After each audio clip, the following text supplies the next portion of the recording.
Welcome into the Nashville Game Changers podcast. I'm your host, Jill Jelnick. Over the last several years, Vanderbilt Athletics has seen tremendous success, whether it's been the football team with their first ever 10-win season, also their highest ranking since the 1930s, or men's and women's basketball programs making it to the big dance last year and having a great start this year. There's no question the Commodores have been on fire. It's an exciting era when it comes to Vanderbilt Athletics, and the man who has had a front row seat to a lot of it over the last couple years is our guest this week, the voice of the Commodores, joining us on Nashville Game Changers, Andrew Allegretta. Thank you so much for joining the Nashville Game Changers podcast. Of course, it's great to be here. Yeah, and it's funny, sometimes we joke, oh yeah, I've had a front row seat to this, front row seat to this. You've literally had a front row seat at times to some historic basketball games when you're courtside in the press box for historic moments for Vanderbilt football. You have had a front row seat to history. Front row or incredibly elevated. I've been some very, very high press boxes at Neyland Stadium or at Williams-Brice or whatever it happens to be. It's been an incredible stretch. I will say throughout the past couple of years, a few people have here and there come up and said, how great this all must be. And I think Clark would probably echo this. Like, we did have to go through a couple of seasons that when you have a 10-3 season and a historic win versus Alabama seemed to get kind of pushed back. But we went through a couple of seasons that were difficult too. So I feel like we've kind of had this full arc, at least from a football perspective, in the past 5 seasons. I'm so glad you brought that up because that's where I'd like to start. I'd like to start when you first came in, 2021. You took the position director of radio broadcasting for Vanderbilt Athletics, voice of the football team, voice of the Vandy boys, baseball, also do a lot with men's and women's basketball. When you first took that job, coincidentally, that fall was Coach Lee's first fall. It was. And I interviewed with many people in the athletic department, and certainly one of them was Clark. And I'll still remember that brief conversation. It had more to do with getting to know you, and he had spent a little bit of time at places that I had been in the past as well. So that was kind of the bulk of the conversation in his office, but it was still very new for him. I could feel him moving around that office at that time, getting settled. I think he probably had been hired about 6 months prior. He was going through spring ball, all of that sort of stuff. So there was a lot of newness to all of it for everybody. But it was a blast. And like you said, it's been kind of really fun to grow with the program as well. A unique perspective, right? For because sure. Coach Clark Lea brought in to rebuild Vanderbilt football.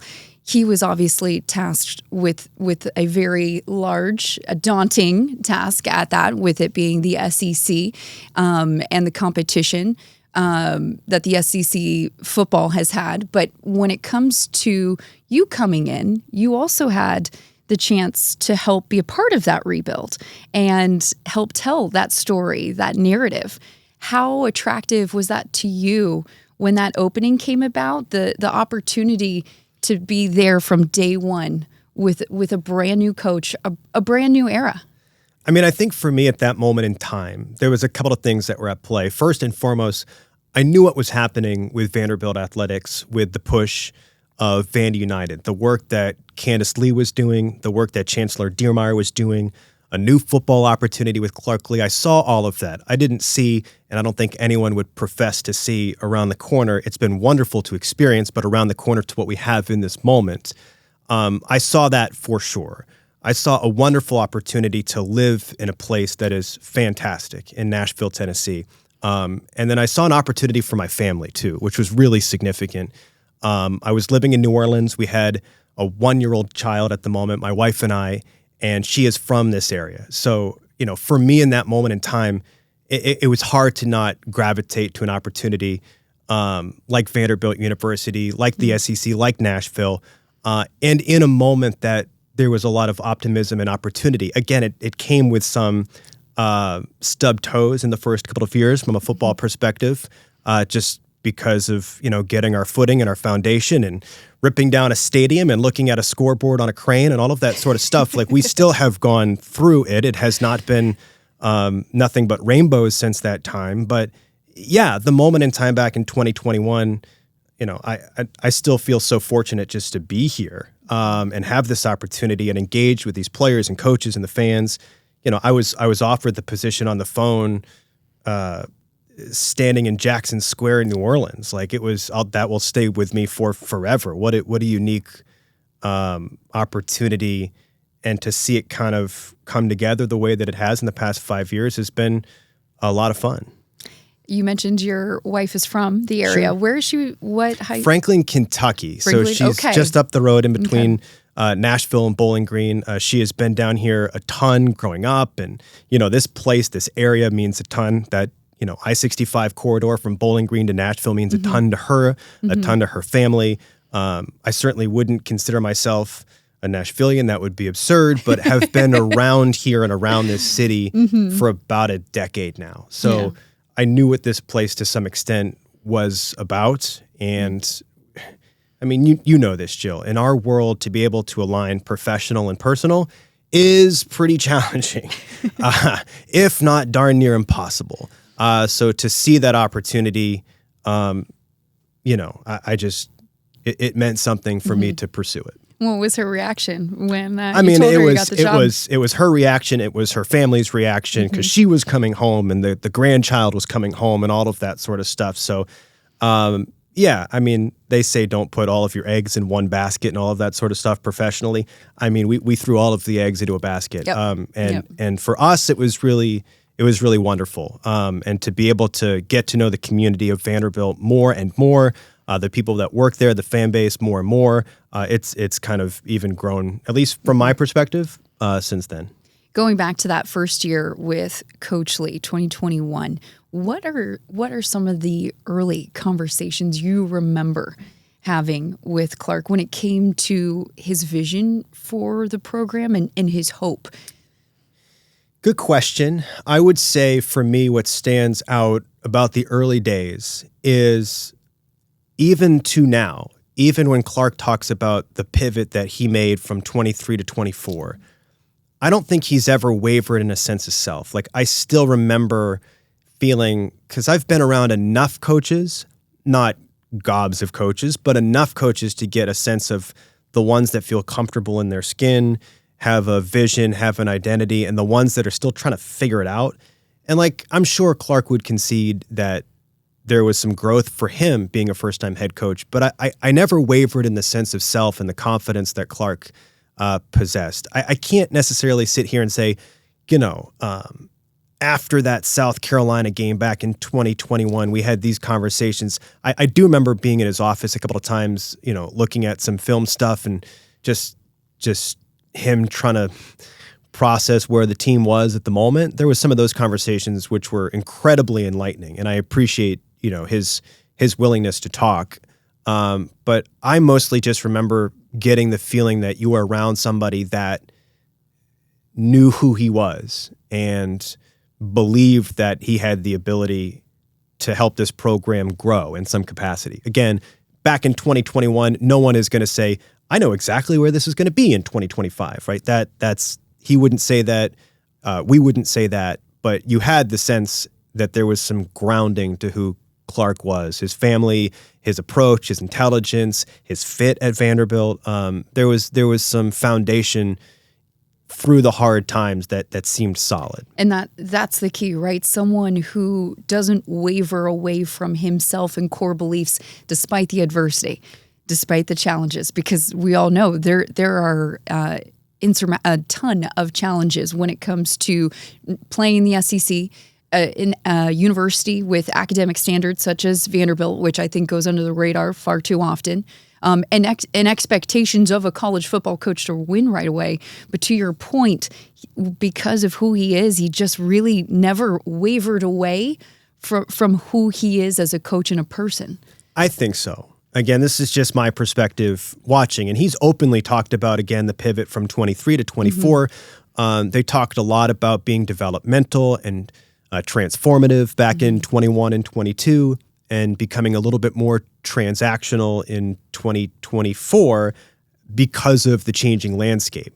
So it's not that he hasn't made changes. Clearly he has. I think one of the things that will stick with me over the past couple of years more than anything, and I have talked with him about this specifically, was sitting in Neyland Stadium after the 23 game in which they went 0-8 for the second time, and him basically saying the way things have been are not the way things will continue to be.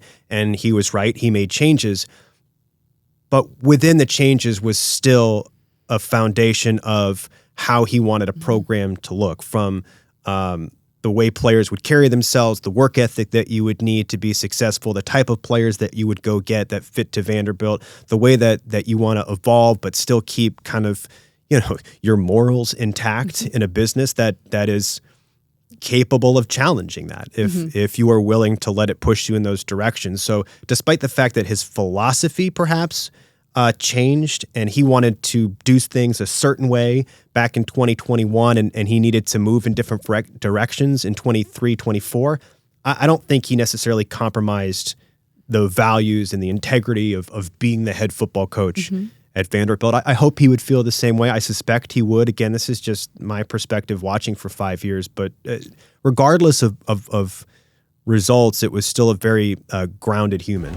You're listening to the Nashville Game Changers podcast with the voice of the Commodores, Andrew Allegretta. We'll be right back after this.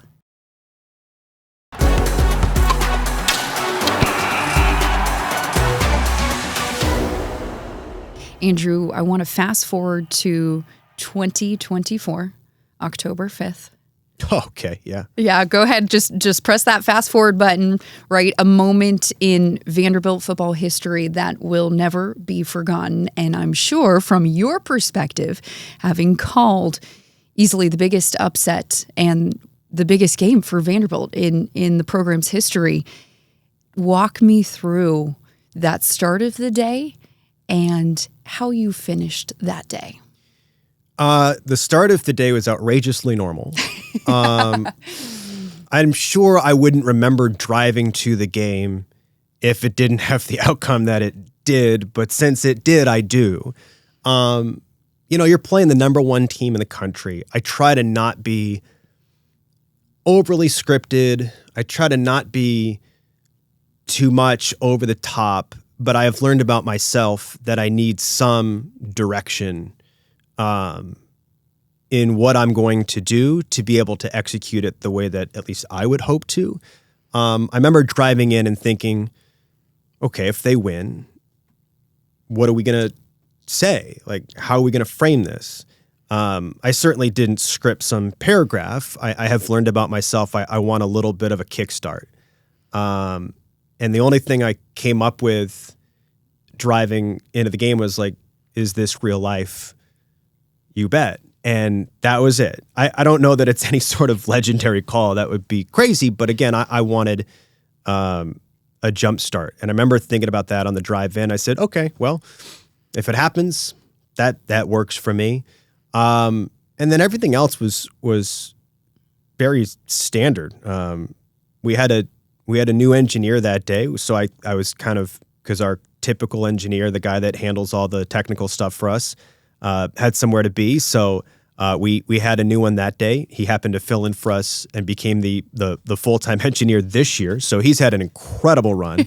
I think that makes him 11-3 as the Vanderbilt football radio technical engineer. So I think I was thinking about that a little bit and making sure he was good. And he's done a great job for us. And then the rest of it is just like names and numbers and stats and all of this sort of stuff.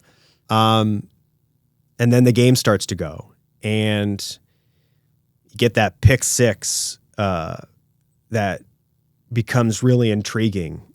Missed the extra point, too, which Brock Taylor has been this great, incredible kicker. And he just came off missing a field goal versus Missouri a couple of weeks prior. And you're like, oh, I don't know. That's going to come back to haunt us. Thankfully, it never did. And the game just continued to progress, and you kept making plays, and you just kept Alabama at an arm's distance the entire afternoon. The 4th and 1 to Junior Sherrill became like, okay, this is really moving in the direction that you would hope. Not that I would ever sit there and say, there's no chance they're going to win this. I don't come to the table with as much weighing on my heart as many Vanderbilt fans do, right? Like my memory is shorter. So I go into this believing that Vanderbilt has the ability to win games in a way that maybe if you've been around for a couple of decades or more, it's more challenging to process. I understand all of that. But it's still the number one team in the country, regardless if it's Alabama or if it's somebody else or whatever. I think we faced Georgia when they were number one back in 2021. I think they were number one, and that was a very difficult game for us. So your expectations of where the game's going to go, you just don't know. And I think the 4th and 1 to Junior, I think woke everything up. That we're in the third quarter, we're late. We just built the lead out to 2 scores. They're going to keep punching. It's not going to be some easy cakewalk to the finish line. And then Capers has his strip sack. They take the football. They get the touchdown throw to Cam Johnson late. And it's just, you just felt everything building toward it. And then when they never gave the football back, that was such a loud statement. With 2.5 to go, I think it was Williams that had the end around that scored the touchdown. They just never gave it back. And to convert on some first downs. And I remember at one point, I think it was probably the 2-minute timeout. I turned to Norm Jordan, 1982 running back, one of the greatest players that's played at Vanderbilt, does color for us. And I said, I'm pretty sure, Norm, but just from your perspective, during a break, I asked him, like, this would be the biggest win in program history. He goes, oh yeah, for sure. No doubt. I'm like, okay. And I'm so cautious because like I've done enough games where it feels like you jinx the moment. Like I've been around no hitters or perfect game that got blown up and you're like, you don't want to touch that sort of stuff. You get nervous about it, but you also want to have the context too for when the moment shows up. So I cautiously dipped my toe in that water of asking Norm, like this would be, he said, without a doubt. And then you could just kind of feel it going that way. And I remember thinking at the end, and I know I talked about it on the air, like the vision, the work that so many people started to do back in 2020 with Vandy United was having its moment on the first Saturday of October. And it was, there's been a couple of games that you just don't want to take the headset off. And when they won it, the goalpost came down. I remember thinking the same thing. It's like, I don't want to take the headset off today. This has been too much fun. I just want to sit here, observe it, enjoy it, and talk about it. And that's the dream of any sports broadcaster, right? A moment like that. Sure. You never necessarily know when they're going to come.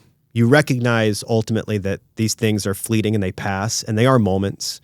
You just want to enjoy the moments when they come and go, right? Like who knows when, we beat Alabama and then it was October 6th.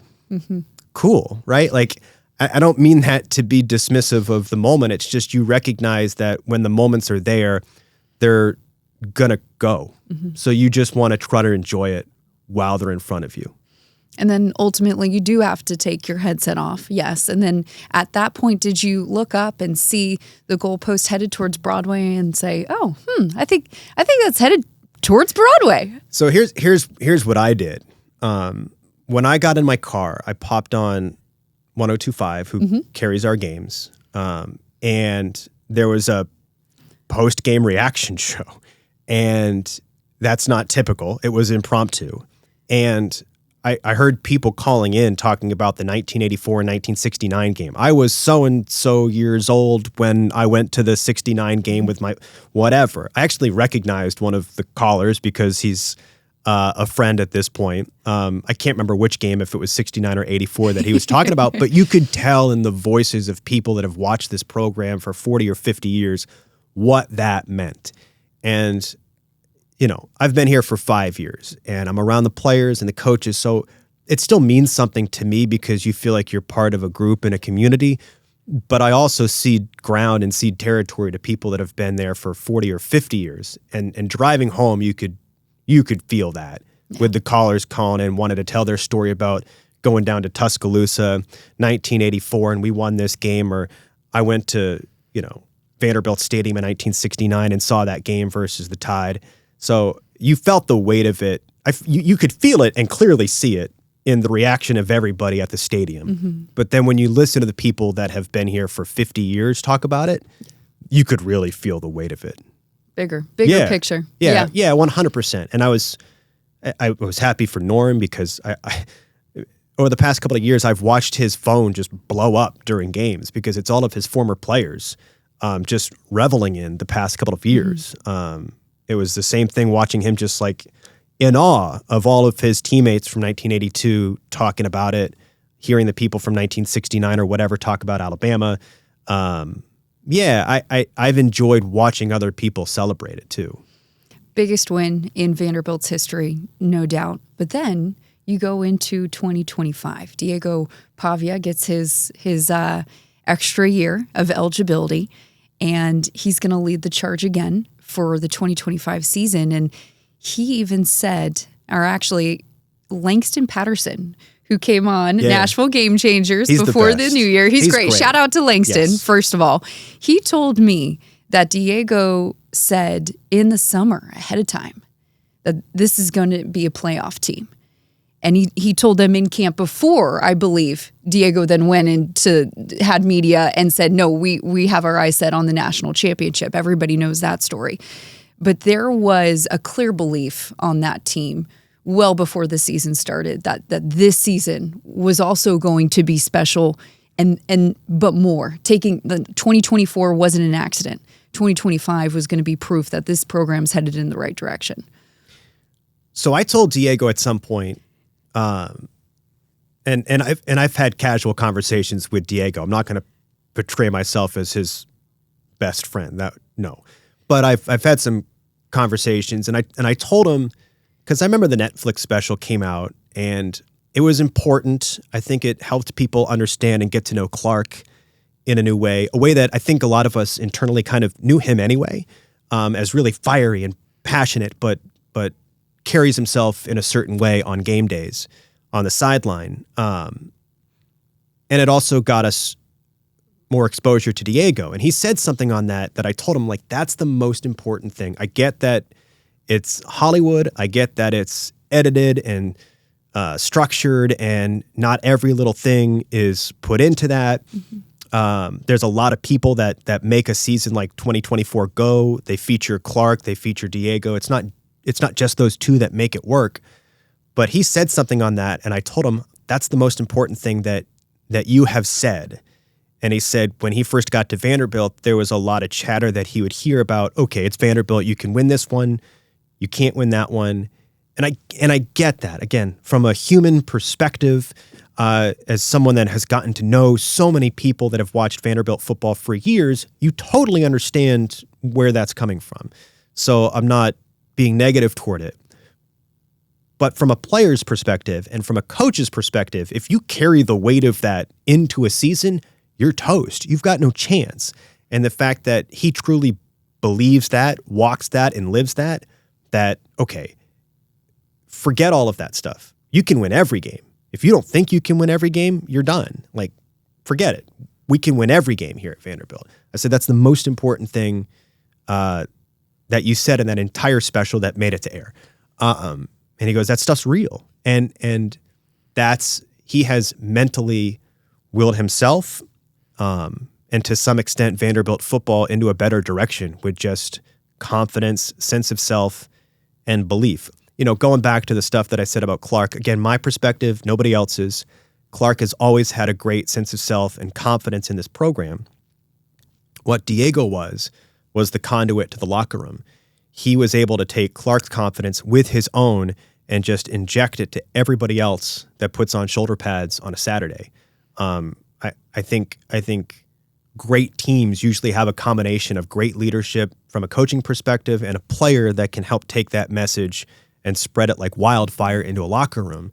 And what an incredible combination between Clark, Tim Beck, and Jerry Kill, and Diego, and the work that Clark did as the defensive coordinator back in 24 and Steve Gregory in 25. I have no doubt that they believed that because they walk that all of the time. And I think that's what's really special. You are going to carry the weight of your history, even if you didn't have anything to do with the history in whatever the field is. And I think they just said to heck with it. We're gonna show up and believe in ourselves. And Diego's stats and his numbers are really otherworldly, and they've been so impressive, and his play has been great. But the way that he made so many people look at themselves differently, I think is just as important. Did you have any idea? Did it cross your mind once before the season that Diego Pavia could be a Heisman contender? Not in a yes or no way, just in like I didn't give it a lot of thought. I know some people had quietly just kind of crafted some, if the season goes the right direction, how do we help Diego campaign for the Heisman sort of stuff? Mm-hmm. So it wasn't like a non-existent idea. I'm not great at that sort of stuff. My focus was like, I think we played Charleston Southern the first game, so I should probably prep for them. That's good. In your defense, that's probably where your focus should be. And then we go to Blacksburg, and we've got to deal with them. And that's a road trip. Who do I need to? I have such an operational brain that I'm thinking about like, okay, we've got to take care of like our wireless microphone for Kevin and Blacksburg, and who do we need to reach out to make sure that Kevin's microphone works? And we've got a new engineer this year. Shout out to Ladarius, who's done an incredible job for us. I needed to find a spotter to help me out in black. Like that's where my brain is so operational and simplistic and boring at times that I didn't like reflect back and go, well, maybe Diego's going to be in New York City. I don't operate that way. That's fair. That's totally fair. We talk about like you want to enjoy the moments that you're in. I think I'm probably at times to a fault, like what is in front of my face right now? Yeah. Well, and maybe that's the better question. Now that Diego Pavia's time at Vanderbilt is officially over, what has been one of your favorite calls or moments of a Diego Pavia play? There's so many. I'm thankful for Diego in a lot of different ways. I know Clark is. I know this program is. Man, the Alabama stuff is first and foremost. It's hard to not think back to his 4th and 1 to Junior Sherrill. That is, I can still see the picture and video of Junior just getting his fingers out there to make that catch on a play that was supposed to go to Eli Stowers in the flat. And Alabama had it covered and Diego just had to be Diego. That's way up there. His performance, obviously, in Knoxville to finish off the season, it's probably 1A and 1B. And when he rushed for 24 yards, you just knew it. You could feel it in that moment. It's like, okay, here's his signature. Much in the same way that Cutler has his throw to Bennett as his signature back in that great season for them to knock off Tennessee and Knoxville. He had his signature in that moment, especially after a difficult start. Like it was not a smooth start for Diego in that game at all. And he would concede as much. And I think he posted on X/Twitter after the game, like, sorry about the first half. But there's been so many, like, goodness, just watching him get loose from people is incredible. The way that he throws his body around was a lot of fun to watch. His lead block versus South Carolina on a Richie Hoskins run, his run versus Missouri back in 24 that I think set up the touchdown pass to Gabe Fisher. Like he rushed for like 17, 18 yards and put his body in harm's way. I can still think back to, it's bravado, it's confidence. At times, obviously, it's going to ruffle some feathers. That's who Diego is. But I can still think back to the time that he spun the football on Virginia Tech's sideline in his very first game. He picked up a first down or whatever it was, and he spun the football on their sideline. And I think for me, that's the first moment I said, oh, I think I understand to some extent what the Diego experience is going to be. I'm sure Jerry Kill and Tim Beck and Clark knew long before that. But there's so many. His runs versus LSU. I still love the 4th down get down play. Like it's just he was communicated as such in the huddle before they broke the play to win the game versus LSU this year. That's my understanding of it. But he's Diego, and I'm sure he had a pretty good sense that he needed to do that anyway.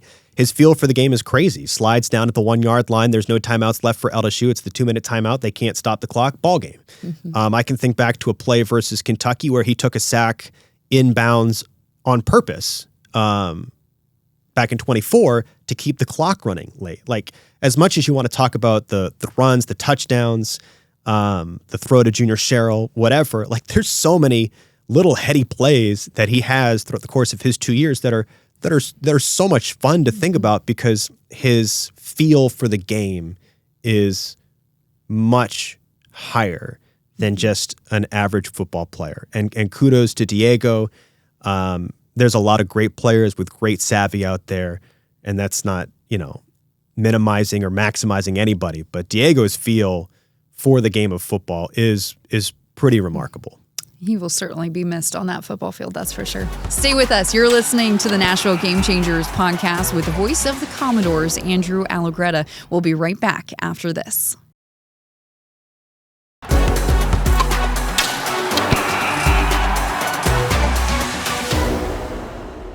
Andrew, now you shift gears away from the football field to the hardwood. I know the basketball season for both Vanderbilt women and men is well underway. They are in conference play. You also have Vandy boys, Tim Corbin, and Vanderbilt Baseball coming up.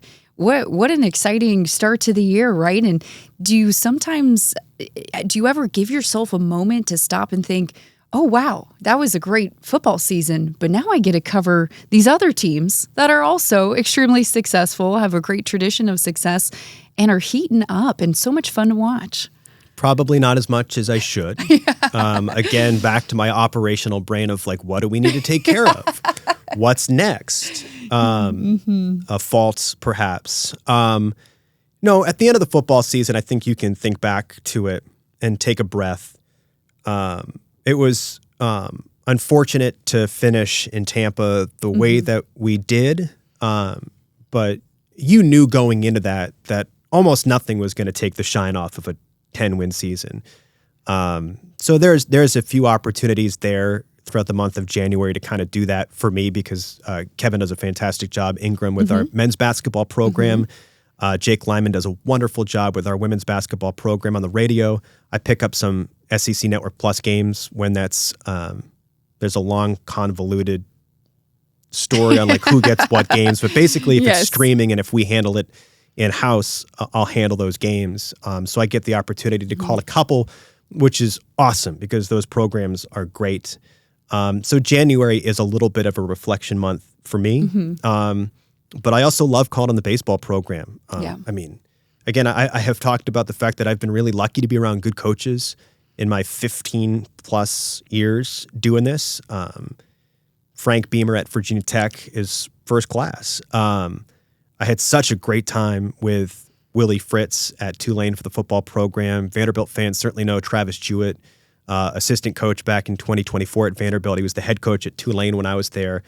I have worked with great coaches, but for Clark and Corbin to be the ones that I work with on a regular basis here, like, holy cow. Like I feel I get a couple of minutes before every game to interview Coach Corbin.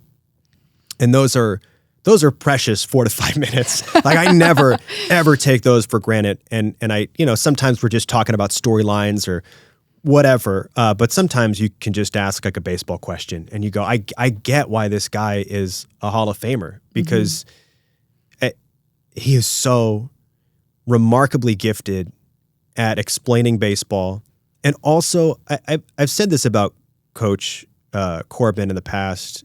To me, one of his true great gifts, and I think I posted this after he picked up his win number 1,000, is nobody makes you feel like you can hang in a baseball conversation with someone that you know has way more intelligence than you, like Coach Corbin. He welcomes you into the conversation of baseball when he has, to the nth degree more knowledge to you. What a wonderful trait to have to make someone feel welcomed in a conversation about baseball or a sport that we all know he knows more than we do, but he makes you feel like you're an equal.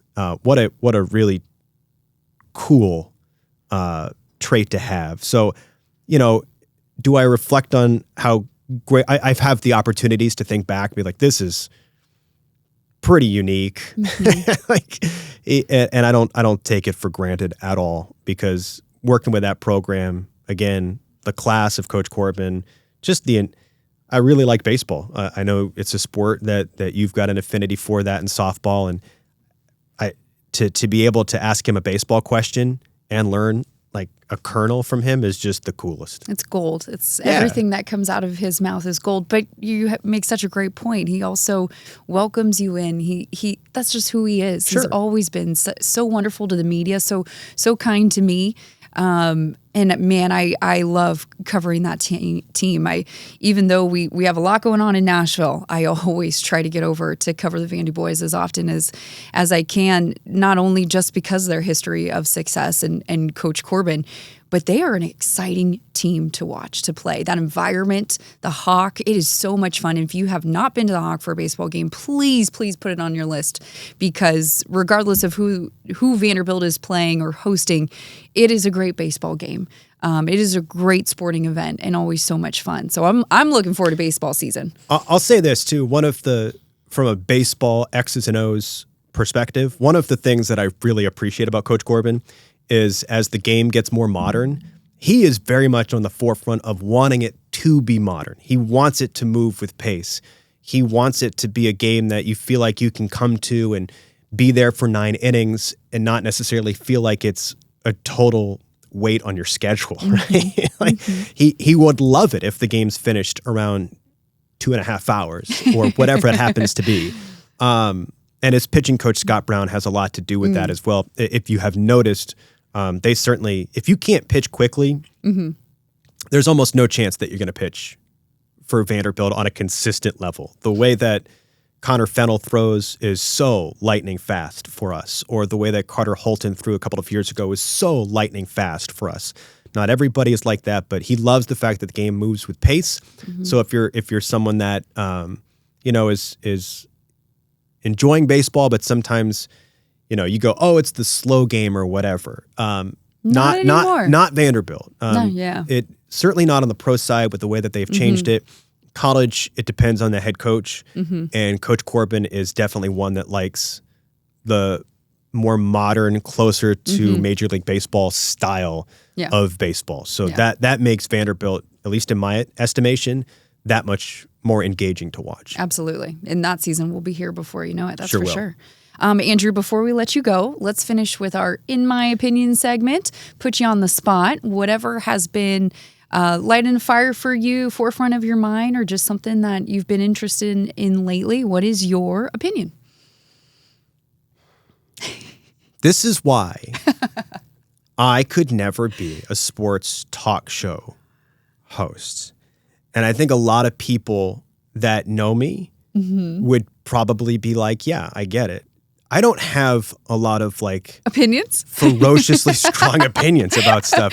I just don't. And that's okay. You might have to dig deeper what? then. So here's what I'll say. Because my thoughts and my opinions and all of that sort of stuff, way too much of it is consumed by sports broadcasting. Yeah, same. Way too much. I've got 2 incredible kids at home and a great wife at home. So there's a lot of time that is spent in that. I'm sure we could talk about family and all of that sort of stuff. I'll give you a little bit of a sports broadcasting thought that has just kind of been on my head and my heart lately. We could talk about music too. I don't have a lot of opinions. I love sports. I love music. I'm kind of done. Yeah. You're in a good city then, Andrew. I know. So, and maybe you can relate to this. When I was younger in this business and going to the school that I went to, I had a lot of really strong opinions about what was good and what was not good. And it took me a while to kind of get out of the ecosystem of the school that I went to, which I love and I adore and I would go to in a heartbeat. Again, it means the world to me. Syracuse. It means the world to me. I met great friends. I got connections in the business. I can still make phone calls to people that went to Syracuse. It means the world to me. They do a great job training broadcasters. But it took getting out of that environment to not have this feeling that like there's only one way to do this thing.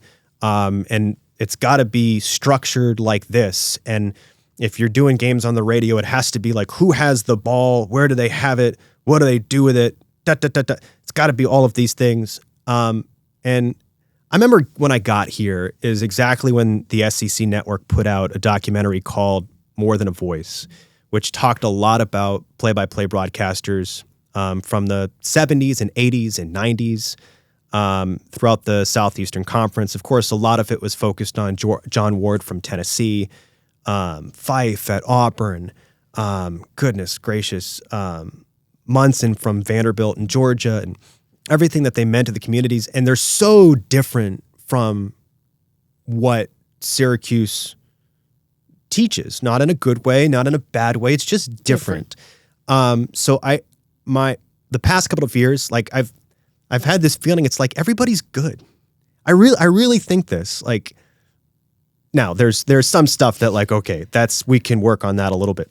But in general, like if you have made it to a place where you get to call certain games or work at certain stations or whatever it happens to be, it's like it's all subjective. Go back to music. It's like some people like country, some people like rock, some people like pop or hip hop or whatever. Like it's just all subjective. And ultimately, at the end of the day, everybody's pretty darn good out there. And I think the more that I've been around, I get to appreciate the skill set that everybody has in our business a lot more. And I appreciate coming out of like the 25-year-old version of myself that was like, I can't believe they're not structuring calls like this, or like, where's the vocal intonation and where's your verb usage and all of this sort of stuff. I stopped looking at it that way. Yeah. And you learn about how people can be good and connect with fans in a lot of different ways. There's stuff that I still like think to me is like a foundational building block of how you call a game on radio or television. Yeah.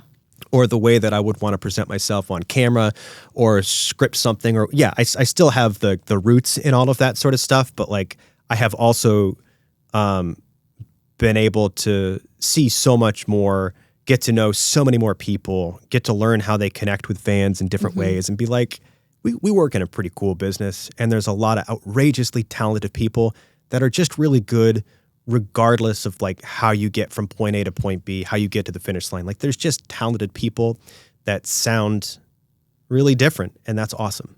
And that's good that there's no one right way to do it. No, right? Wouldn't everything be boring? Wouldn't we all sound the same, right? If we all stayed in this little square and kept within the corners. Sure. And I feel like that with my sportscast. Sure. I can't, I think, just real quick, here's my opinion. Yeah. I think when it comes to local news, specifically sports in a local news show, right? For how many decades has it been the sportscaster comes on and he or she's going to talk like this for 2 minutes, has to stay in this box, can't reach arm out here, can't reach arm out here, can't do anything fun here, boom, boom, boom, boom, boom, done, right? Yeah. I can't do that. I'm a one-woman sports department. Sure. I can't always stay within the box. Sometimes I need more time. Sometimes I need less time. Sometimes I want to get out and report and go do a fun live shot, a fun interview. Someone throw a baseball at me and I catch it. And then I talk about how Vanderbilt Baseball is kicking off the season, blah, blah, blah. I think when we limit ourselves when we stay in a box, and I think sportscasters that don't try to get out of that box, I think it's a disservice. I think that's what we're meant to do. Well, and ultimately, like if you're having fun, there's a decent chance that the audience is going to have fun. Yep. If you're not having fun, there's a decent chance that the audience is not going to have fun with you. So, I have long thought that. It's probably taken me longer to live that at times. Yeah. But yeah, I mean, again, like I listen to too much and I watch too much. So I have too much up there swirling about like how to get to the finish line on all of this, but